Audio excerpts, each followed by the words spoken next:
This message is sponsored by Greenlight. With school out, summer is the perfect time to teach our kids real-world money skills they'll use forever. Greenlight is a debit card and the #1 family finance and safety app used by millions of families, helping kids learn how to save, invest, and spend wisely. Parents can send their kids money and track their spending and saving, while kids build money confidence and skills in fun ways. Start your risk-free Greenlight trial today at greenlight.com/Spotify. That's greenlight.com/Spotify. This episode is brought to you by Diet Coke. You know that moment when you just need to hit pause and refresh? An ice-cold Diet Coke isn't just a break. It's your chance to catch your breath and savor a moment that's all about you. Always refreshing, still the same great taste. Diet Coke. Make time for you time.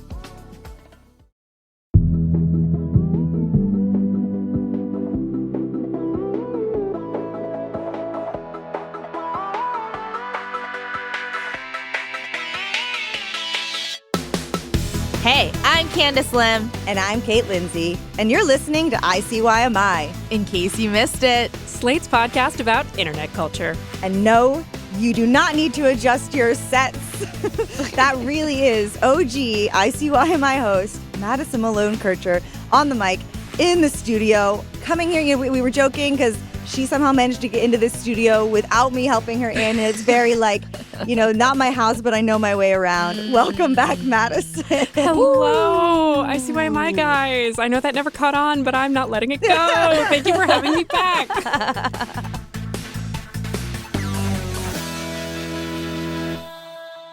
I mean, Madison, it's so good to have you. To actually meet you, we should acknowledge that the three of us have not met each other like in person on tape, let's say. But you are now an internet culture reporter over at a little place called the New York Times. How does it feel to be back in the ICYMI studio? I'm thrilled to be here. I maintain that ICYMI has the best audience of any podcast around. And it's great to be hanging out with y'all for a little bit once again. Does everything look the same in the studio? Is this the studio you recorded in?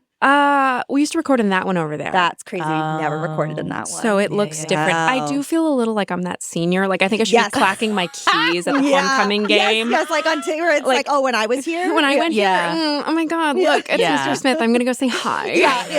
I was so that pick-me person where like I had an AP US history teacher. I would always walk in between second and third period, but I would walk in right before she's done with second period just to be like, everyone notice. Everyone noticed that a real queen is back, and obviously they're like, "Who is this old bitch?" And I'm like, honestly, same. No, I had that. I went back to my old high school one time, and then I think some people thrive off of it, and then I think you can have the opposite reaction, which is what I had, where it's like suddenly, once you've been in college for even like a few months, and then you walk back into your high school, you're like, wait, it smells like milk in here. I know. Everyone is a child. Yep. And actually, it's like not cool at all to be known here. Exactly. and then you're like, I'm not going to do this again. You guys do smell like milk. I wasn't going to point it out, but now that you mention it. Really, really intense milk smell at the Slate office. But, well, yeah, what's interesting about the three of us coming together is we represent all three eras of ICYMI. We're just missing Rachel. I know. Which is such a bummer. I mean, it would be like I've never seen the Avengers, but I imagine it would be what happens in the movie Avengers if all of us are on the pod. But yeah, it's like, it's so fun to have us all here, and I'm really excited to talk about today's topic. I mean, when we're like, oh, who should we have here to talk about Jojo Siwa? I mean, obviously, no other person comes to mind. I was digging through my email inbox in preparation for this, trying to find, and it's impossible because I've been at various media outlets. The number of pitches I have sent to Jojo Siwa's rep over the last, let's say, 8 years. Yeah. Headline, Madison. You've not only profiled Jojo, you spent time with her. You were IRL with her and her ether and I guess her aura. Therefore, you are a preeminent expert on Jojo Siwa. First off, congratulations. Thank you so much. My parents are very proud. Yeah. Hers too, I bet. And I think if you don't know Jojo Siwa, first thing you got to know is that she has just been chronically online in the ether since she was an elementary schooler. She hit the Dance Mob stage at 9 years old. She's still probably forefront of our brains right now at 22 years old, but she has been thrust back into online discourse this year because of a very interesting, let's say, cover of Betty Davis Eyes. She's got Betty.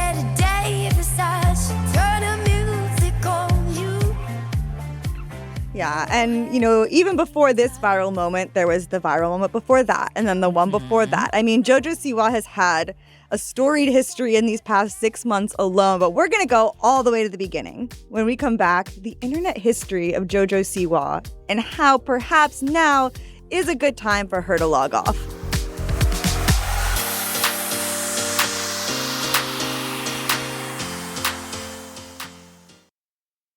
This podcast is brought to you by Progressive Insurance. Do you ever think about switching insurance companies to see if you could save some cash? Progressive makes it easy. Just drop in some details about yourself and see if you're eligible to save money when you bundle your home and auto policies. The process only takes minutes, and it could mean hundreds more in your pocket. Visit Progressive.com after this episode to see if you could save. Progressive Casualty Insurance Company and affiliates. Potential savings will vary. Not available in all states. This podcast is brought to you by Progressive Insurance. Fiscally responsible, financial geniuses, monetary magicians. These are things people say about drivers who switch their car insurance to Progressive and save hundreds. Because Progressive offers discounts for paying in full, owning a home, and more. Plus, you can count on their great customer service to help you when you need it, so your dollar goes a long way. Visit Progressive.com to see if you could save on car insurance. Progressive Casualty Insurance Company and affiliates. Potential savings will vary. Not available in all states and situations. Hey there, this is Candice Lim, and I wanted to let you know that our first ICYMI Book Club episode comes out next Saturday. We'll be talking about Leah Satili's new book, Blazing Eye Sees All. It's all about New Age spirituality and how it's running rampant online. We're talking about Amy Carlson, Mother God, Chicken Parm. The book is actually quite interesting. I definitely think we should hop on and all get into it. But you'll only get to hear it if you subscribe to Slate Plus. If you're already a member, thanks so much for supporting our show and the work of all our colleagues here at Slate. If you're not, be sure to sign up by clicking Try Free at the top of our show page or by visiting slate.com/ICYMI+. Thanks again. Now back to the episode.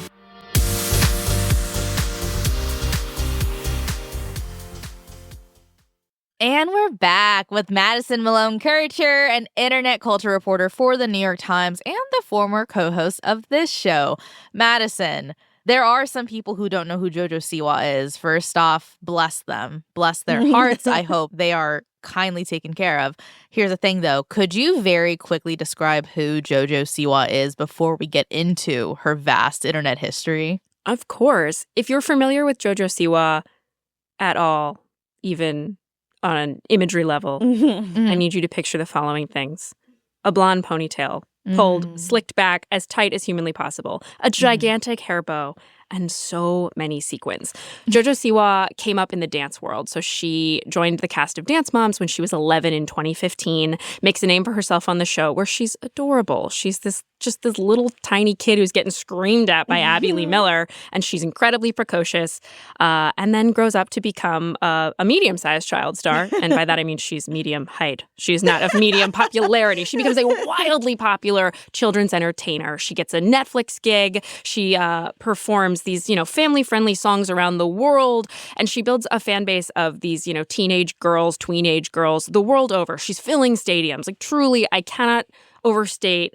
She's not Barney, but that's the dinner table she's hanging out at when we're talking about children's entertainers. I'm going to fumble the number, so we'll keep it vague. She's sold something like 80 million plus hair bows, her signature look from her tween-age career. She's incredibly popular. And in recent years, she came out of the closet. She went on Dancing with the Stars. Yep. And then she turned 18, 19, and decided she wanted to be a grown-up, has tried to pivot to grown-up music. She goes on another couple of reality shows, and now she's dating a man. We've skipped a few things. But a wildly popular children's entertainer who got a start on Dance Moms, best known for a blonde ponytail, a hair bow, and a very, let's say, distinctive voice. Yeah. And when did you cross paths? Like, were you a Dance Moms watcher? Vaguely. That's a great question. I'm trying to remember where my Jojo Siwa. I would say, like, with my best of friends, when we're the closest friends, it's always the commonality is we don't remember how we met. And so maybe that's you and Jojo. Maybe the Jojo Siwas were the friends we made along the way. Honestly, I think when I really became interested, was one, she's a behemoth. She is a gigantic global enterprise, and it became very clear to anybody who was paying attention to little girls and their parents who have money that this was a big business. And I think people tend to underestimate, as we and y'all have talked about on this show many, many times over, the business of little girls and chronically online folks. And I started sort of perking up at that. And then, if I'll be honest, and I think this is safe to say this many years out, I'm gay. Perhaps felt a vibe. And then there were just these rumors that sort of started building and building and building. And to my mind, I just thought, how fantastic. If this is real. Yeah. Again, because she is so popular and has such a mainstream wide audience. I can't imagine. I just truly, and I will get earnest for all of 2 seconds here and then we can go back to being irony-pilled.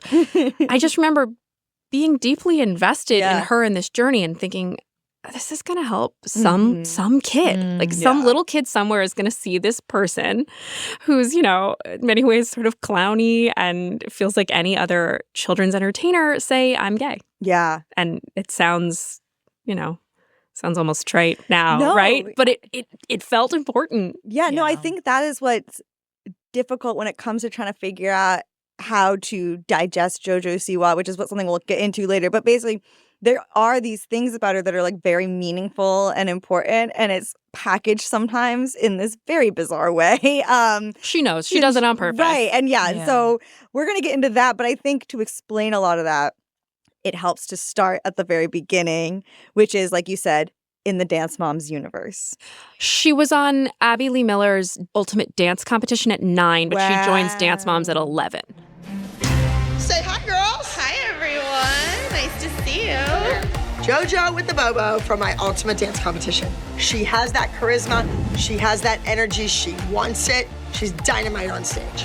Jojo's gonna fire this group up a little bit. So Jojo is gonna be a guest with the Abby Lee Dance Company. She will be filling in for Maddie. Now, Jojo, those are big shoes to fill. I can do it.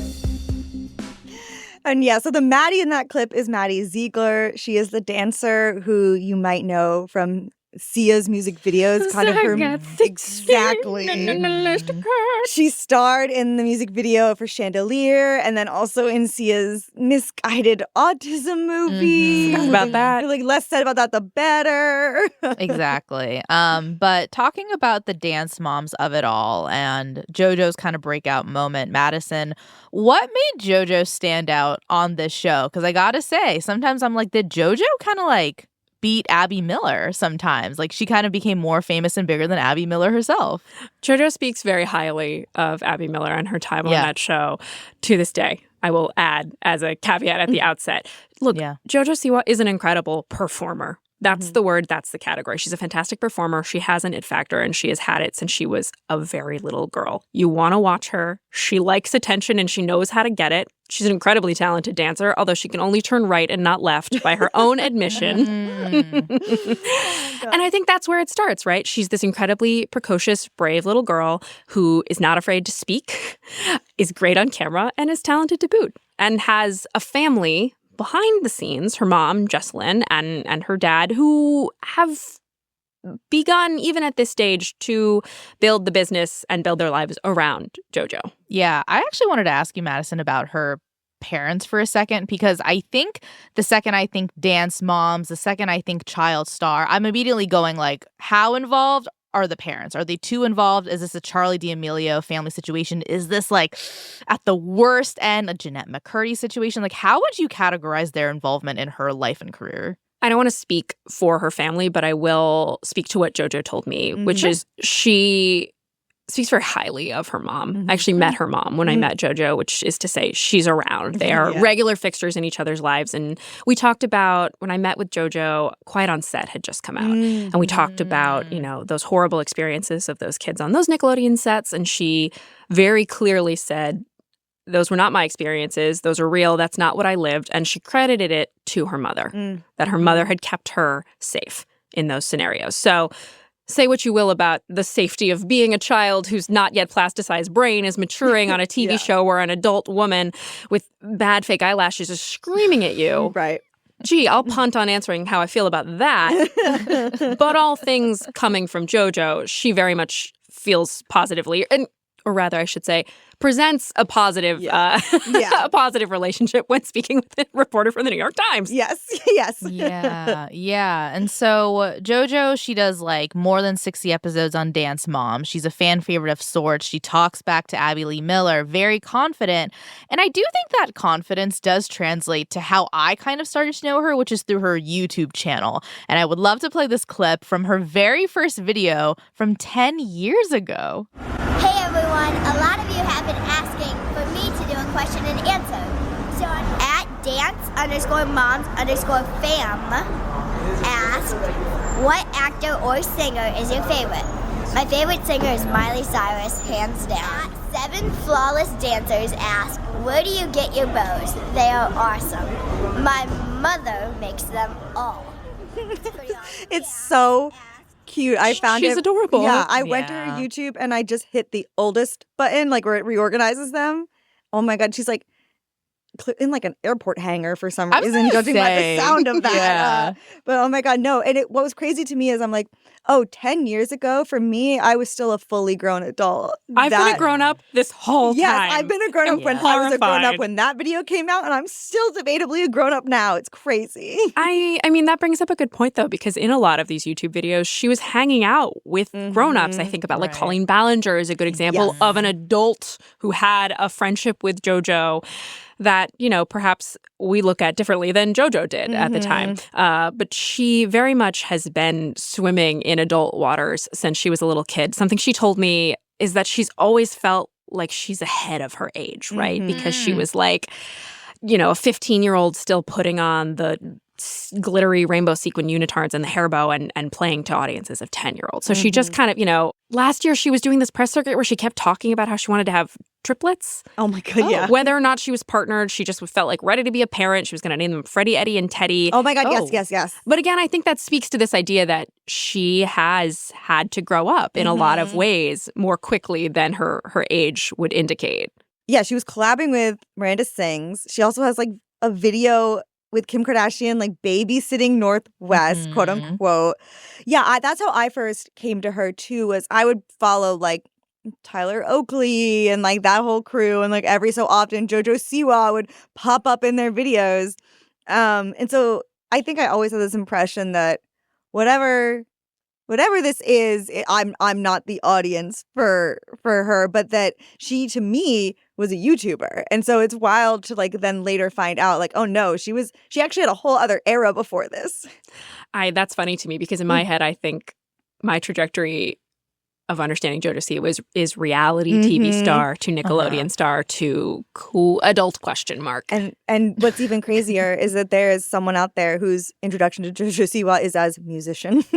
Oh my God. Oh my God. I mean, I'm glad you're speaking on the musicianship of it all, Kate, because even though JoJo's current, let's say, pop music career is a little fraught, questionable, she did have a hit. We cannot ignore the hits, which is that in 2016, she comes out with a song. It's called Boomerang.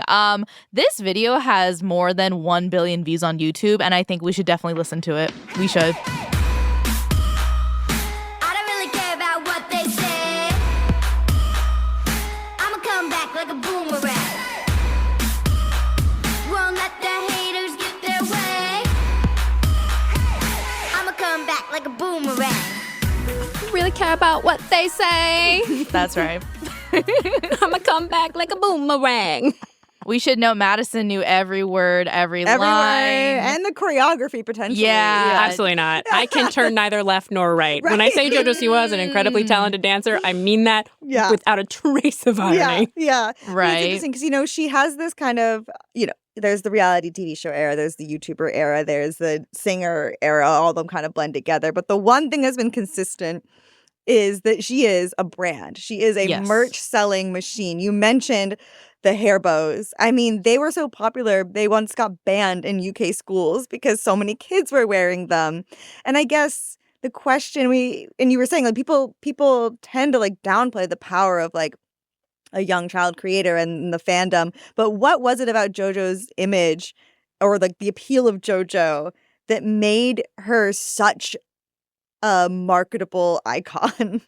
Look, she is, as we've established, Very talented. Yeah. She makes you want to watch her. And that is a quality that even if you're 8 years old and you obviously can't articulate like the it factor that like A&R reps are looking for in rooms and in auditions, an 8-year-old knows what's fun to watch and what's not. And so when I think about Jojo Siwa and Boomerang, I think about how so many proto-influencer content creators of her age and ilk at this time were trying to get into that business. I remember, are you familiar with Brooklyn and Bailey? Yep. The Texas twins? They also tried to make a music career happen. There were a couple of, vaguely popular music videos they made on YouTube because they have mega followings who will follow and watch anything they make. But, they're not still out here making music. Jojo Siwa is also a number of things. She is traditionally attractive. She is blonde-haired, blue-eyed, and white, although, can we play the clip? She's not a natural blonde. Oh, wow. Have you not seen this clip? No. Oh, my God. She's a baby. She's a baby. And she's talking to, I don't know who, but she's like, I'm actually not a natural blonde. Oh, my God. I have brown roots. I have brown roots. And she, in this clip, talks about how her mom has been dyeing her hair blonde since she was like 2. Oh, fact check me on that. But since she was a very little girl, which I also think sort of speaks to this idea that like Jojo Siwa, as opposed to Joelle, the person she is and is becoming now, which we'll talk about later, no doubt, is a persona. She's been putting on a costume and a performance persona for her entire life. I have been dyeing my hair since I was like 2, maybe 1.5. I'm not a natural blonde. I'm actually a natural brown. I get brown roots, so I have to dye it so it looks like I'm a natural blonde.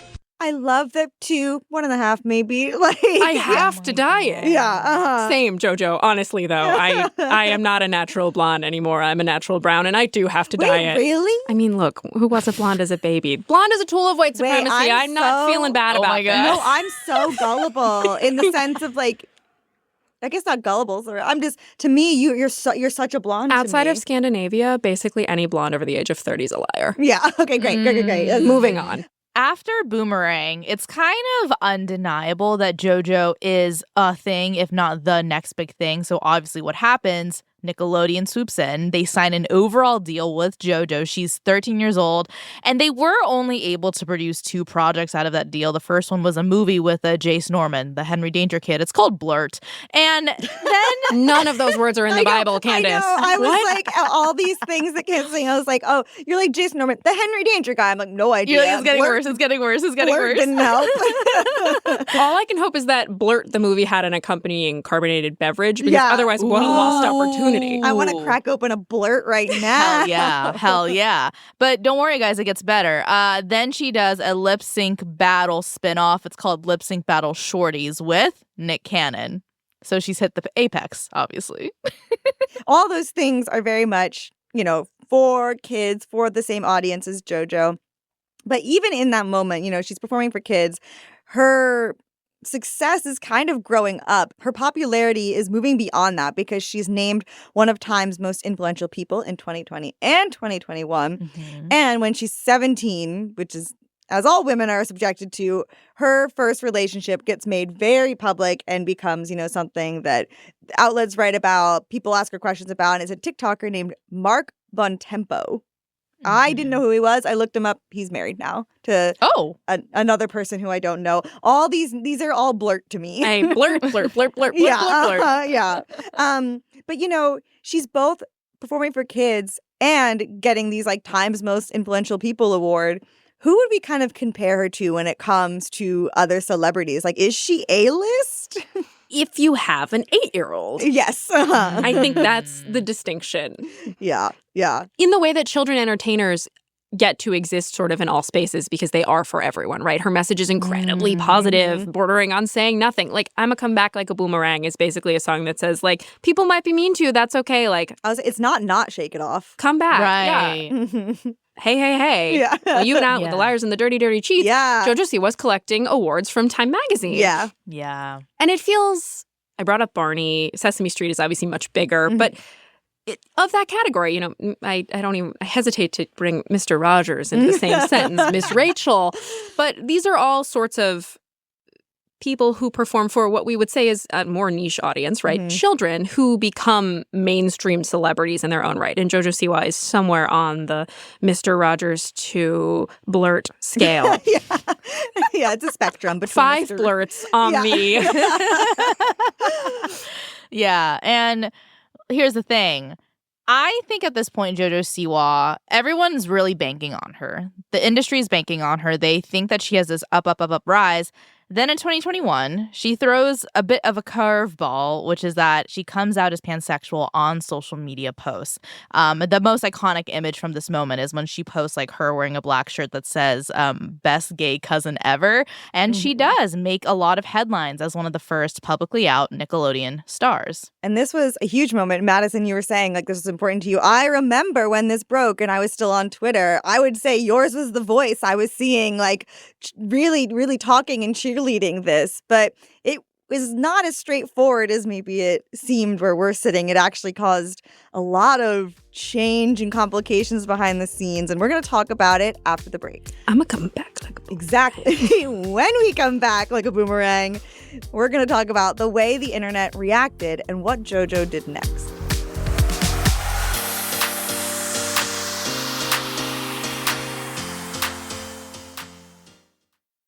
The 7-seat Volvo EX90 is a car made for finding tranquility in midtown traffic with a serene Scandinavian interior. The fully electric Volvo EX90 is perfect for New York. Visit volvocars.com/US to learn more. At Sierra, you'll always find apparel, footwear, and gear for 20 to 60% less than department and specialty store prices. But right now, it's clearance time, so you can save even more on everything you need to get active and outside. Visit your local Sierra store today. Prime delivery is fast. How fast are we talking? We're talking puzzle toys and LickPad delivered so fast you can get this puppy under control fast. We're talking chew toys at your door without really waiting fast. Pee pads, cooling mat, and peg hammer fast and fast. And there's training TREATS faster than you can say sit fast. And now we can all relax and order these matching hoodies to get cozy and cute fast. Fast, free delivery. It's on Prime. And we're back, and we are picking up at the point that I started tuning into the story, which is when Jojo Siwa officially comes out.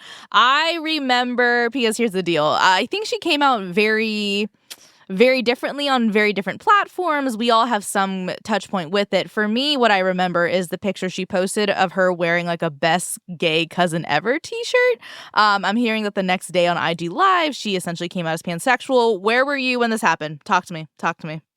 I think I was sitting in a cubicle at New York Magazine, and this was in the day when Twitter was still Twitter, and it was kind of fun. And I think I remember like very earnestly tweeting about how I thought this would help kids, how I thought it would be really hard for her, and I thought it was really cool. Like as a person whose career has been living as a performance persona for her entire life, it would have been really easy to just keep doing that, as many, let's be honest, LGBTQ celebrity has done for millennia and will continue to do in the interest of profits and of keeping an audience. And I thought, this rules. Right. And so I know, like, I started seeing the discourse, like, on TikTok.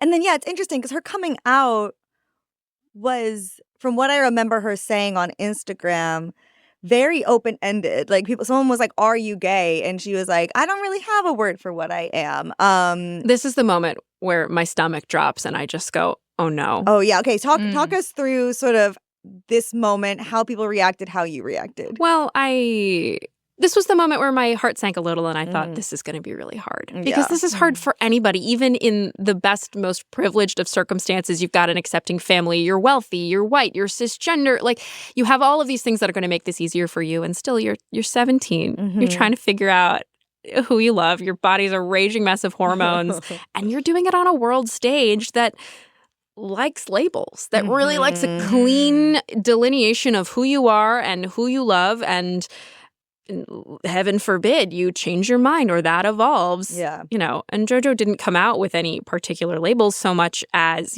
I want to figure this out. Right. I don't know what I am. And then Ellen congratulates you, and it's kind of like, well, the decision's been made if Ellen is the first one doing the white smoke starts pouring out of Ellen's ears. Yeah, it was like I know, Twitter was like loving it. You know, Paris Hilton tweeted support. Todrick Hall tweeted support. These are friendly spaces, right? These are not the vast majority of her audience. And I think behind the scenes, it was probably really hard, you know, in terms of, I can't imagine her management was super thrilled. Yeah.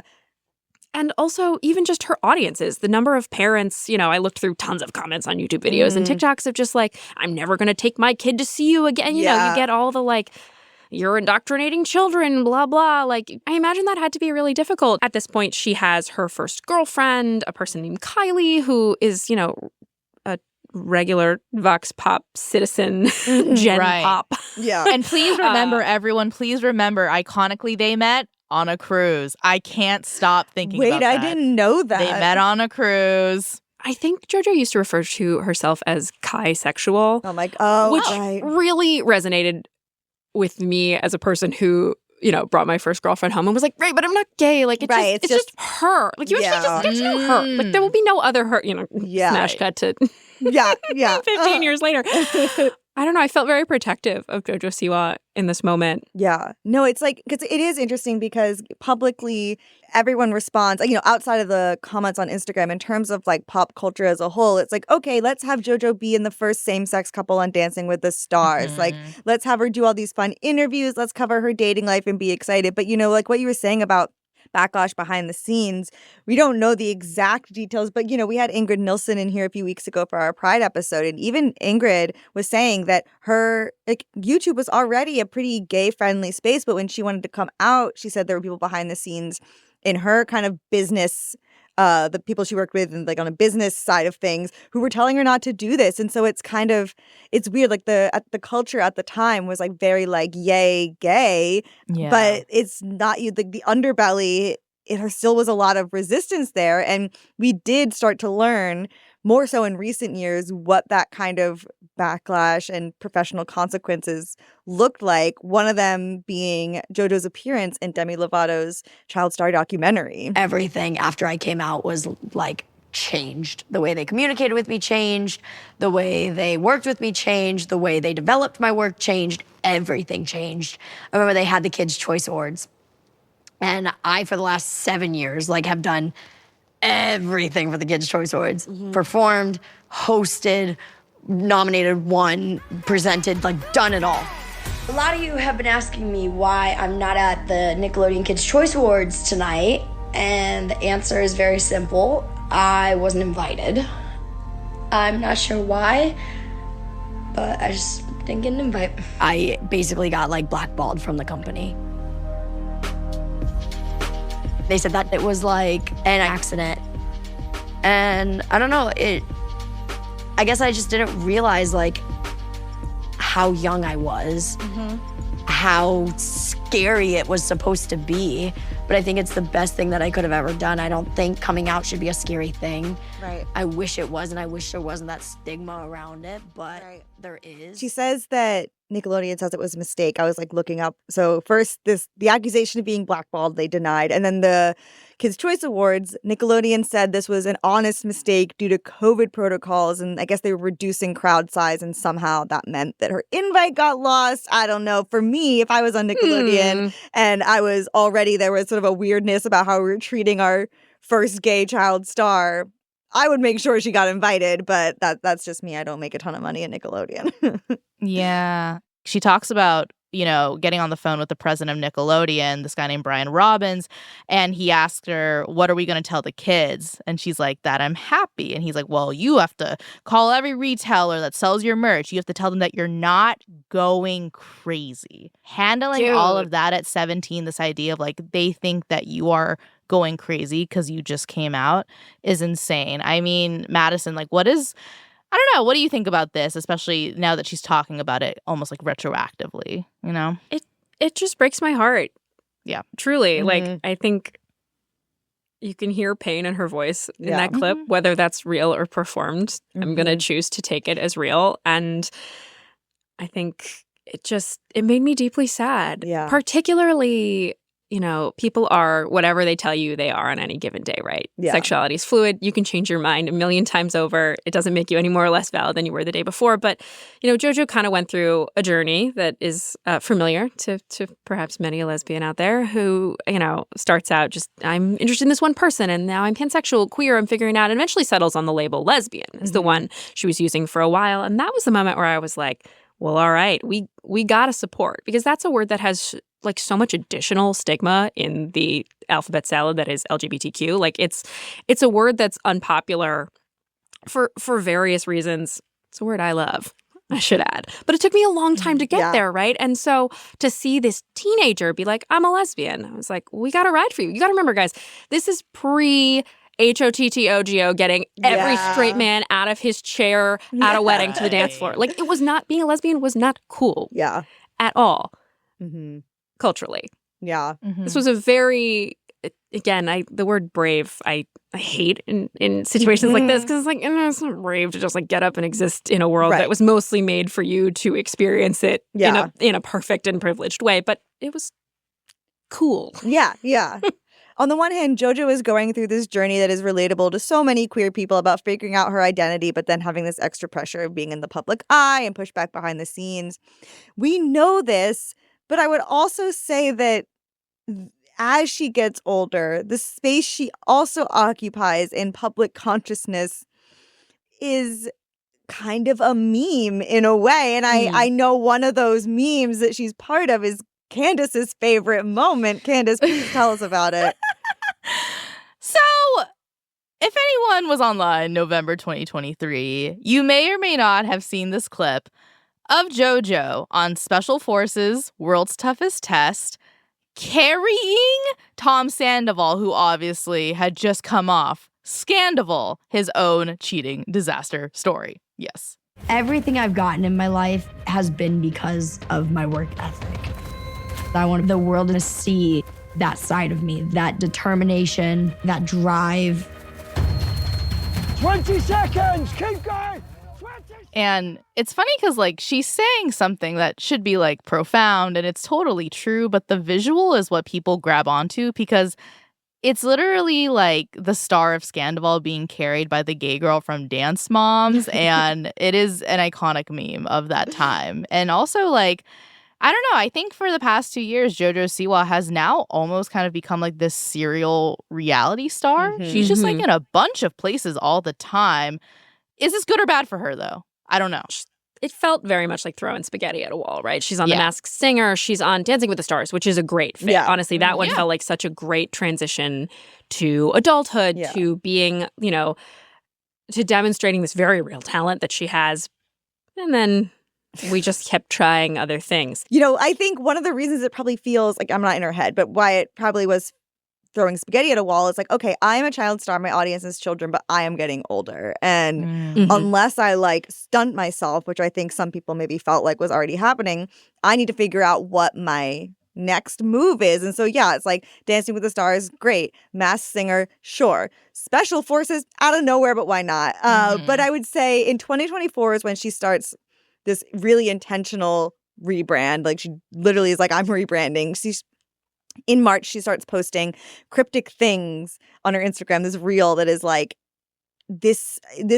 This is not for children. Yeah, like NC-17. Yeah, it's like near you. This content may be disturbing or offensive, and she starts dressing differently. And so in April, the sequins are now black. Yeah, that's really the only difference. Yeah, the sequins are black. She goes to the iHeartRadio Music Awards. She's wearing this black bodysuit, a faux hawk.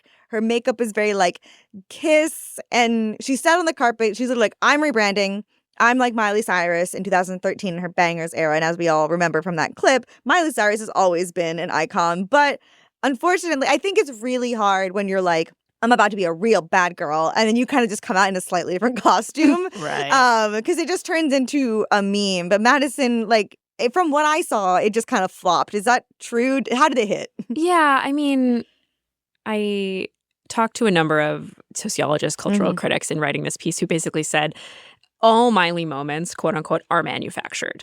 Some people just don't signpost them as aggressively as Jojo Siwa did. So, like, make no mistake, Miley's Miley moment was not more natural than Jojo's. It was just better performed. And I think Jojo was very much in control of all of this. When I met with her, she knows, or she knew in that moment, that she was getting clowned on very heavily online. And, you know, I'm paraphrasing, but she said something to the effect of, but you know who they're talking about? Me. Yeah. You know who they'll keep talking about? Me. Did we all have a good chuckle when she rolls out this announcement that she's going to be a bad girl who did some bad things? And Karma, by my recollection, the song, the rollout single that was going to introduce our bad girl to the world, contains one swear word. I mean, Madison, I think you're teeing us up for the thing we've all come here to talk about, which is her debut single as an adult artist. It is Karma. Our wonderful producer, Vic, is going to play us the music video. And let's just watch it together and really experience it.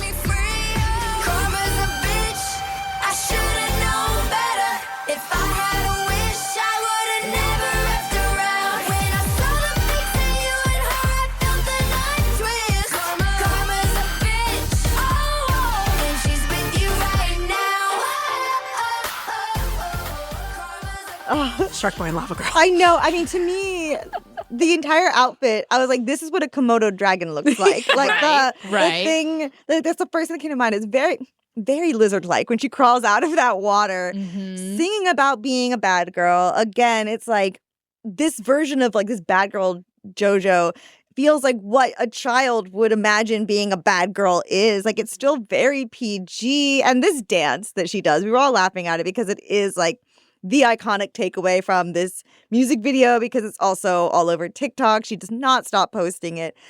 We were trying to figure out, how do we describe this dance move for a podcast that is audio only? She's stomping. She's kind of making a hammer movement with her hands to the side. It's like a little air drumming, a little dramatic water splashing. And honestly, it's a lot of twitching. It's a lot of just kind of really frenetic, sharp twitching. It's you good? But this was a big project. This was going to be the big moment for Jojo Siwa, adult Jojo Siwa, who, you know, she's there's a brilliance to the way she trolls the internet that digital media companies wish they could harness, right? The concept of flooding the zone, for anybody who ever worked at a blog in the early aughts, which is if you're writing about a topic that people are interested in on a Tuesday, you write as many stories that Tuesday until people stop reading. That's what JoJo does with TikToks and with videos and with interviews. You know, she said something on a red carpet around this time, perhaps in the Gene Simmons outfit, that she was the first of her kind, the first child star to make this transition. And we're like, Britney, Selena, Demi, Miley. Name, for $5, name a woman. Right, yeah. And she also claims, in quotes, that she kind of invented this new genre of music with gay pop. Look me in the eye and tell me you don't find me attractive. Tegan and Sarah appropriately shade her online. Tegan and Sarah being longtime gay pop icons who have been on the scene for decades. And might not even say they invented gay pop. Right. Almost certainly would not say it. Yeah, and I guess that also makes me wonder, when I was online during this time, I was like, wow, people are being really insane about Jojo Siwa. If I was Jojo Siwa, I wouldn't be able to withstand this right now. But that's actually around, I think, when you profiled her, right? Did she seem fazed by the reception at all? Not at all. She seemed psyched. Yeah. I will say Jojo Siwa is a consummate professional. You could I watched her walk into the building. I got there earlier and you could see just the electric current run up her spine as she straightened up just 10%. It was and now I turn it on. Yeah. I watched her. I was there I spent some time at her studio in Burbank, Studio Siwa, where if you've ever seen a video of her dancing in front of a neon sign with her name on it, it's probably there. And she was hosting a charity dance event that night. There was also some local press TV coverage, and they put her in a director's chair and put a mic in her, her face. And prior to the camera turning on, it was sort of a very chaotic interview. Yeah. She's like, what's happening? I'm not. And it did not matter. You watch that camera go on and it's just. Yeah. Jojo Siwa TM. I think this idea of JoJo being not only a professional, but being very strategic in the things, even if we consider them flop or cringe, it's oh, she knew. Yeah, she drives cars wrapped in her own face. I am embarrassed to admit this because, rule number one of profiling a person is you don't ask for a selfie with the subject. I did take a selfie with the car outside the back of the studio. I mean, you have to, because that's like, I feel like that's the thing that kept coming up during this discourse is like JoJo being like, I'm a bad girl. It's like, well, you're a bad girl driving a car with your face wrapped all around it in like Christmas style wrapping paper vibes. But, one of the things I do want to acknowledge when we're talking about JoJo's journey is that when you interviewed her, it was also around the time that there was a controversy with this short-lived reality show that she did with her mom called Siwa's Dance Pop Revolution. It was on Peacock. The show was essentially like JoJo will turn you into a girl group. Very, very classic reality show format where it's like you're gonna come on this reality show and like JoJo's gonna help you be a star.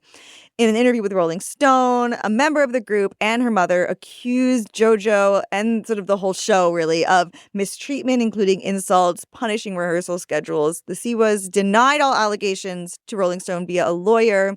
I believe the lawsuit was later dropped. You asked about this. Is there any update on, like, is it this just kind of over? It kind of fizzled. I did ask about it.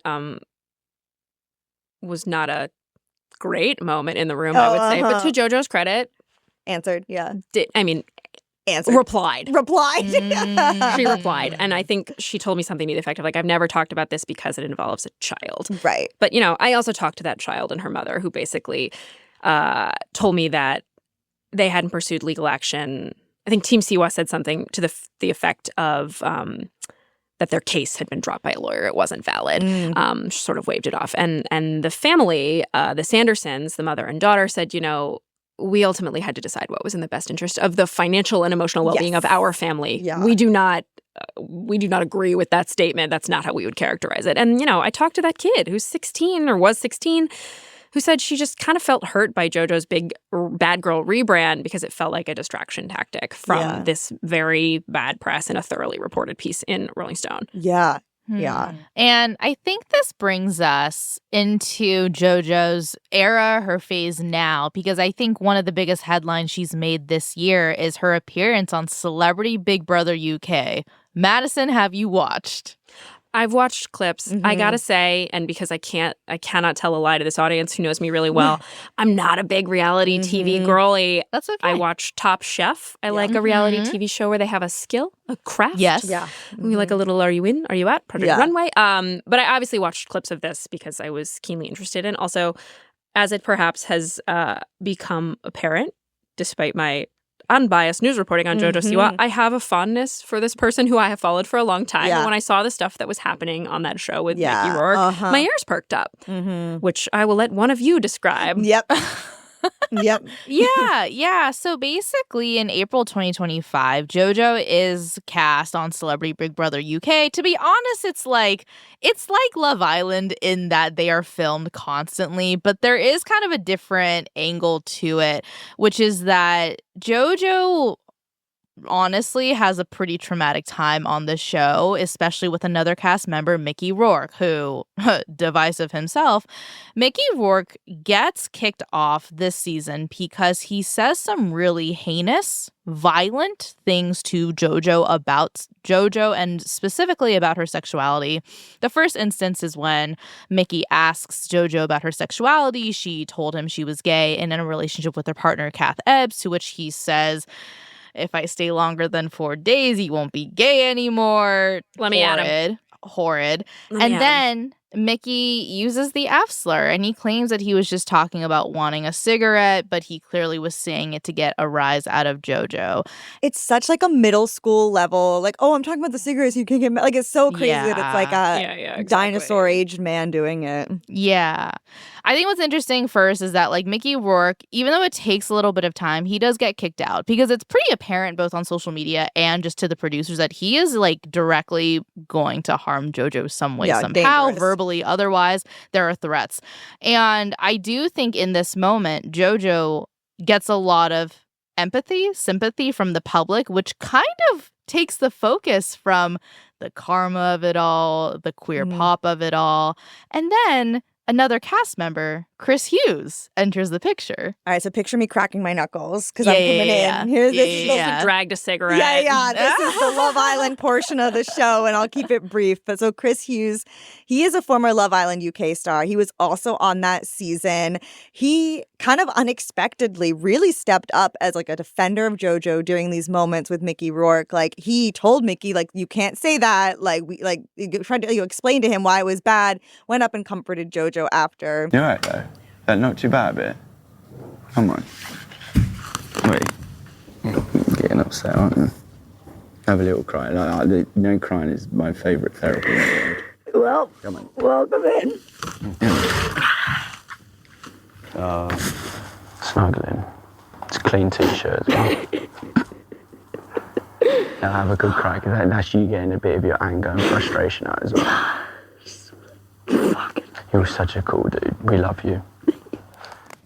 It seemed like a very cute little friendship when we were witnessing it. And sort of as the season goes on, they get closer. And it's in conversations with Chris, but also with other contestants that JoJo starts opening up a bit more about her sexuality and gender. You know, she says that she identifies as queer rather than lesbian. And there's like a fun little quip of like, fuck the L, I'm going to the Q. And then, you know, she actually says she uses all pronouns and identifies as non-binary. And all this kind of comes out under Big Brother's watchful eye. I think that's the point of the show. I've never seen it. Yeah. Again, I watched the love version of Big Brother, which is Love Island. Exactly. Yeah. And I mean, like, just TBD to Wed, we were talking about in a previous episode how cute Chris and JoJo's friendship was. Before it escalated, we were talking about it in like the beginning segment. Being like, oh my God, me. what a cute little, Exactly. cute little friendship. Love Island, da, da, da. I remember at the time being like, everyone's saying it's weird, but no, it's not. It's wholesome. And now here we are. I know. And the egg may be on our face because JoJo sort of emotionally cheats on her partner, Kath Ebbs, on television with Chris. There's cameras everywhere. And she does later describe her relationship with Chris to The Guardian as, quote, not platonic. All right. And so, Madison, you've already positioned yourself as like advocate of Jojo Siwa, especially during this journey of her sexuality. What was this like to witness? Hard. Yeah. For a couple of reasons. First, again, there's a level of sympathy there because, as I said, sexuality, as I and only I have ever said, sexuality is fluid. This is all good. Like, you can change your mind. Your sexuality can change. It's not better or worse or wrong or right.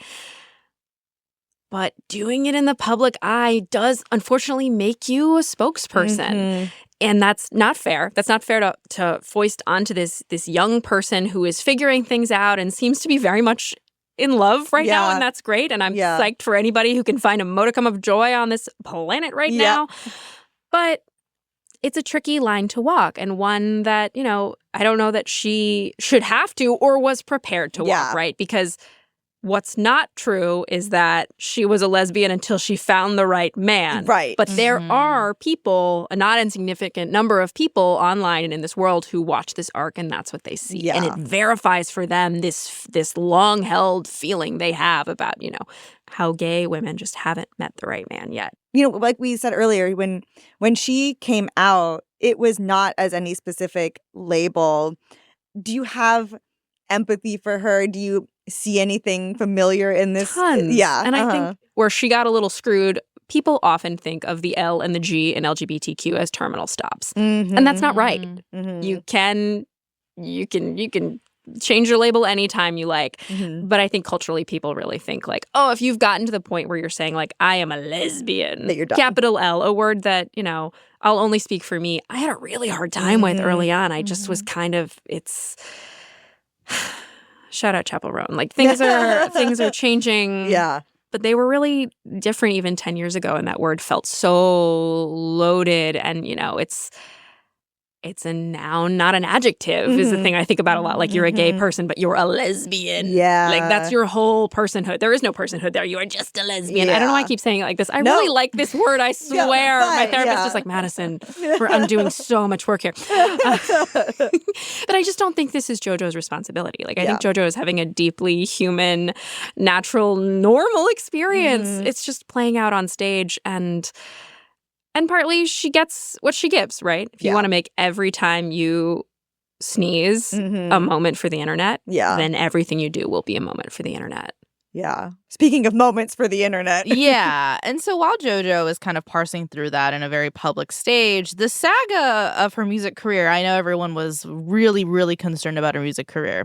The saga has not ended there because now we come to this moment where JoJo, mere days ago, has released another song. Oh, and it is a cover of Kim Carnes's Betty Davis Eyes. Let's listen to it. Her hair is hollow gold. Her hair is hollow gold. Her lips sweet surprise. Her hands are never cold. She's got Betty Davis eyes. She turn her music on you. So what we've just watched, I will just paint a picture because we are all having visceral reactions. Mm-hmm. I'm on the floor. Yeah. Madison's gone. So in this clip, JoJo is Komodo dragon no more. She is bouncing blonde curls in kind of like a 50s housewife-esque getup. But I think more importantly, she is like simpering to this like thing beyond the camera with like batting her eyes, like kind of, and this is not shade to JoJo, but the closest thing I can think of is when Bugs Bunny is dressed up as a woman. Sure. That is kind of what she's emulating here. Awooga. Yeah, exactly, where it's very cartoonish.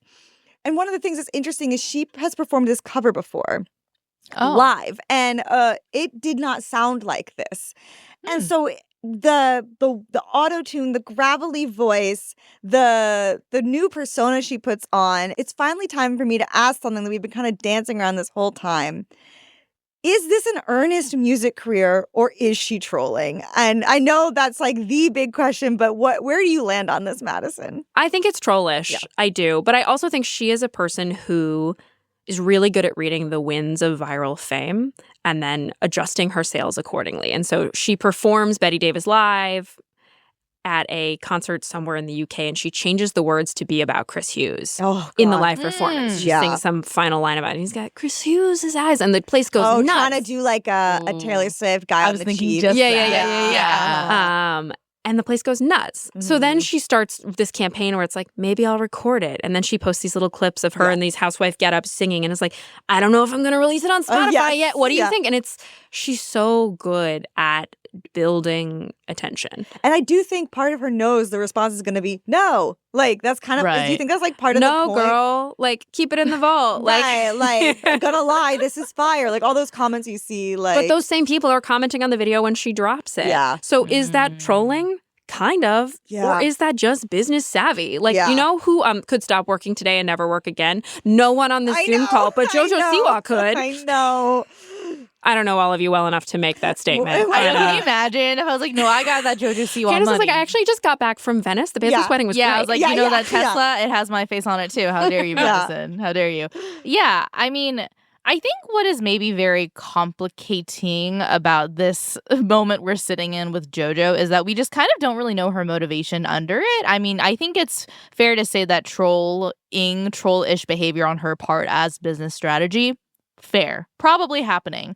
But I think as a viewer, it's tough to coincide the fact that she is someone who definitely is exploring this fluid sexuality out loud. She is dating a man who is 10 years older than her. Yep. He's British. I discovered this on a call earlier where I kept referring to him as he's so old. Like, she's dating this old. Is he our age? He's our age. Yeah. Yep, he's our age. Mm-hmm. So I'm actually. How are your 11s? Because mine are a little creased today. I'm actually going to shut up and say she's dating this young man, but he's still so spry. Yeah, he's still older than her. The questions I would want to ask, because I think I have asked and attempted to get answered, is this savvy? Are you trolling? Is this in earnest? Is that what JoJo has sort of unwittingly fallen into with the trappings of mid-century housewife she has donned in this?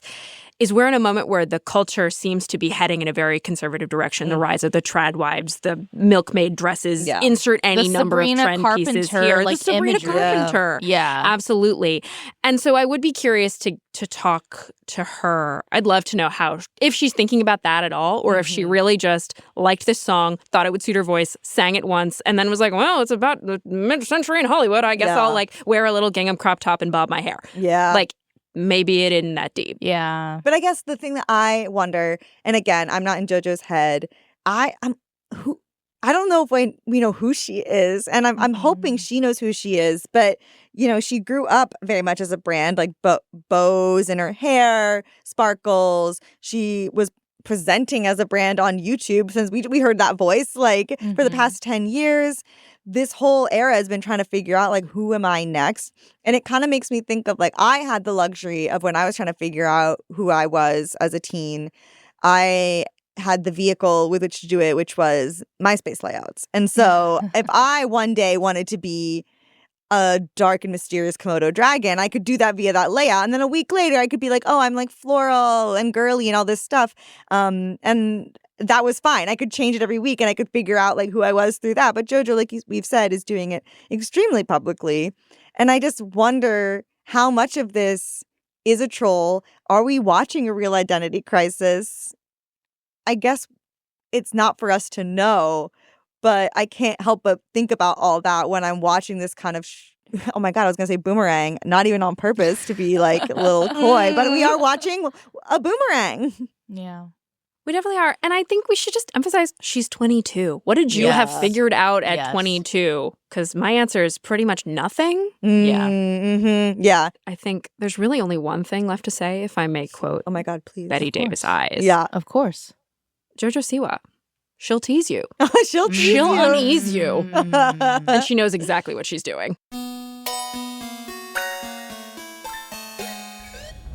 Okay, that's the show. We want to thank Madison Malone Kircher for coming home on today's episode. We'll be back in your feed on Wednesday, so definitely subscribe. That way you never miss an episode. Please leave a rating and a review in Apple or Spotify and tell your friends about us. You can follow us on Twitter at ICYMI_pod, and you can always drop us a note at ICYMI@slate.com. ICYMI is produced by Vic Whitley-Berry, Kate Lindsay, and me, Candice Lim, with production assistance from Benjamin Frisch. Daisy Rosario is our senior supervising producer, Mia Lobel is Slate's executive producer of podcasts, and Hillary Fry is Slate's editor-in-chief. See you online. Or trying to unlearn the karma dance.